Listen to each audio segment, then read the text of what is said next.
د سرور دانش تازه او نوی اخطار د افغان نیوز قدرمن لیدونکو ستړي مشئ وخت مو بخیر پوره جزئیات هم دلته وګورئ د طالبانو پر ضد له هیواده بهر د نظامي او سیاسي جبهاتو د اعلانولو په لړ کې دا ځل د سرور دانش لطیف بدرام او د پخواني ولسي جرګې د یو شمېر نورو غړو لخوا د فدرال غوښتنې په نوم نوي انلاین خوځښت اعلان شو.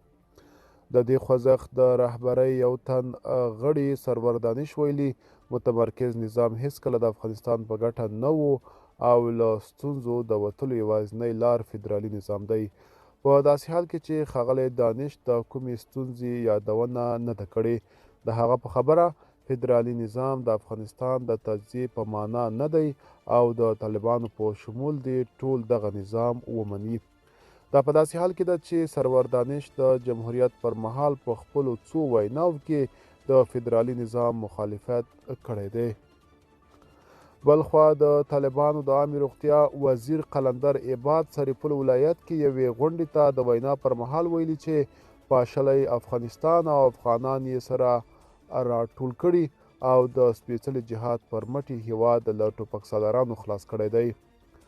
د هغه خبره تیر شل کلنه جګړه چې د یوه اسلامي نظام لپاره وه او اوس د ټولو افغانانو دغه ارمان پوره شوی دی. عباد زیاته کړې تیرو لسیزو کې افغانستان کې د افغانانو لپاره د ژوند ګړۍ تنګه او سخته وه چې یو سوله ییز او آزاد چاپیریال برابر شوی دی. ملګرو دا به زموږ چمتو شوې ویډیو که تاسو هم د ویډیو په اړه څه نظر لرئ په کمنټ کې ولیکئ. تر بیا ښه وخت ښې چارې.